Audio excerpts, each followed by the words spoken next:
Hello. So 10 minutes before the end of the Barcelona test, a bombshell arrived in our inboxes in the form of a press release from the FIA announcing that it had concluded its investigation into the Ferrari power unit. It had reached a settlement with Ferrari about that investigation, but it wasn't going to tell us actually the contents of the investigation or what conclusions it had reached.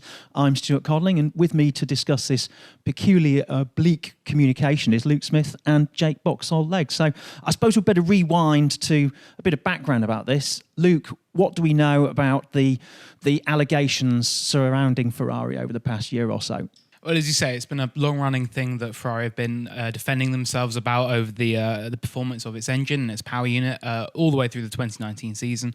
At a very mature stage in the technical regulations for these V6 hybrid power units, Ferrari all of a sudden last year made this massive step forward. They were racking up some crazy speeds over the rest of the field, and that aroused a lot of suspicion. And then there was a lot of questions about oil burn and things they could have been doing with the power unit to gain an advantage that may have been outside of the regulations. And it's a few instances towards the end of last season when technical directives were issued in response to queries raised by rivals such as Red Bull and Mercedes. And it kind of got to the end of the season with no real concrete conclusion as to what had actually happened. But the end of the season, Mercedes won the titles anyway, so not too much to worry about on the Ferrari front. And then, as you say, right before the end of testing, just we were finalising our reports and getting ready to pack up. And also, by the time Ferrari had stopped talking as well, there was no more media sessions or anything scheduled. We got this press release through saying there'd been a settlement and very few details otherwise. So, a peculiar case, as you say. Before we dig further into the technical aspects of this, we should probably underline that this email was sent 10 minutes before the end of the test, 10 to 6 on a Friday night. Great time to bury bad news.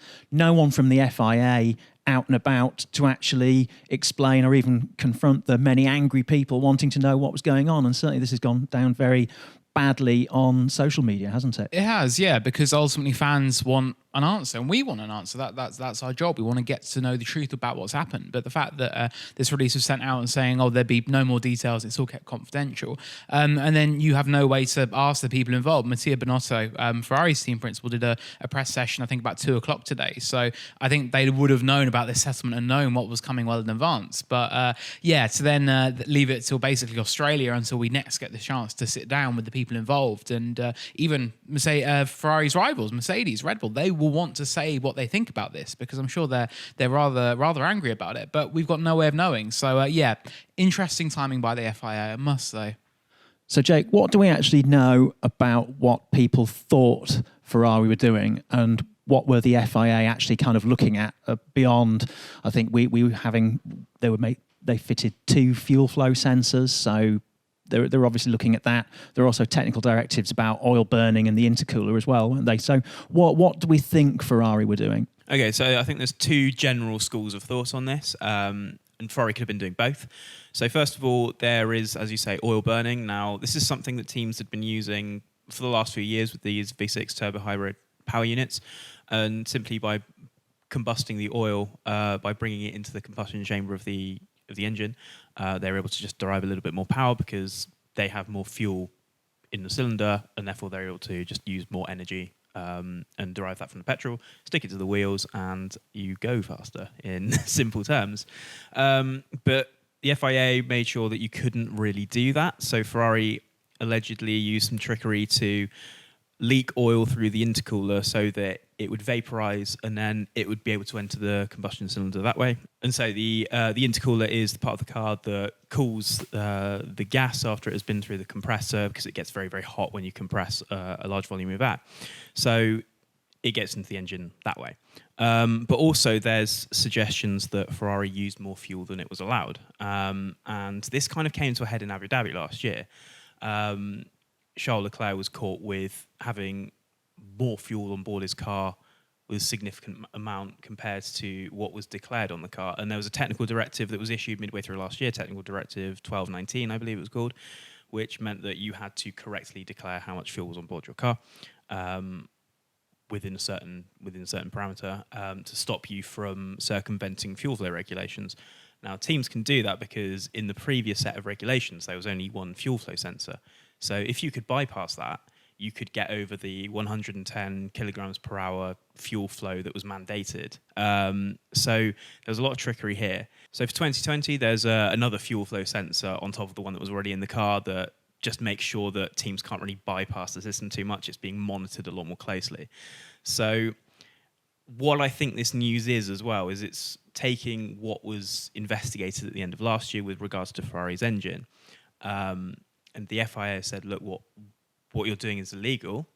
And presumably, obviously one can't read into what they've written too much because they've been very spotty on detail. But what I would think is that they declared it was illegal and then asked Ferrari for what else they did to get away with it so that they could put this in the next cycle of regulation so that no other team can do it. So it's almost like salting the earth so nothing grows there again, really. So I think Ferrari and the FIA have sort of together had to box clever a little bit just to stop other teams doing it and stop people circumventing very hazy powertrain regulations so much.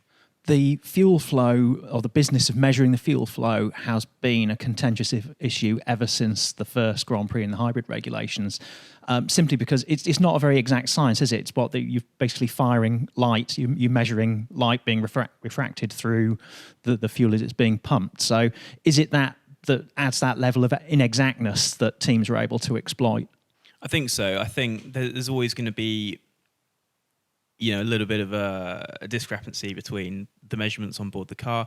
Teams will try to circumvent it through other pipe work on the car and stuff. Obviously, you go through scrutineering and stuff, but teams are incredibly clever and incredibly wily. And in motorsport, teams will cheat until they can't get away with it anymore. So I think there's a number of things like that. But I remember at the start of the turbo hybrid era, teams were struggling to sort of match the 100 kilogram per hour measurement that was mandated. But now the engines are so efficient, sort of one wonders why you need to do that. But then again, if you can burn more fuel than you're allowed, then it's quite simply you have more power available to you throughout the duration of a race.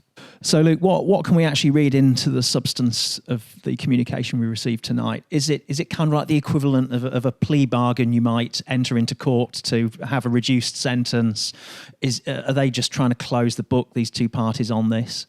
Yeah, it comes across, I think, very much in that way. And I think with, as Jake was saying about the Leclerc incident in Abu Dhabi as well, I think it was a €50,000 fine in the end. And that was seen very much as a slap on the wrist for the team. And it's been a long running thing, as you say. But I think at the end of the day, Ferrari, they're running out of options basically as to what they can get away with and what they've been able to do. So I think the FIA probably says to them, look, it's time to make this plea bargain and say, look, we can cut a deal here and have got something agreed, which I think both parties seem content with. But I think the concerns are about the ramifications for the rest of the field. And ultimately, you've got to think that had Ferrari last year, had they won the championship or something like that, would there then be bigger issues to come in terms of contesting it? Ultimately, that wasn't the case because Mercedes won both titles again.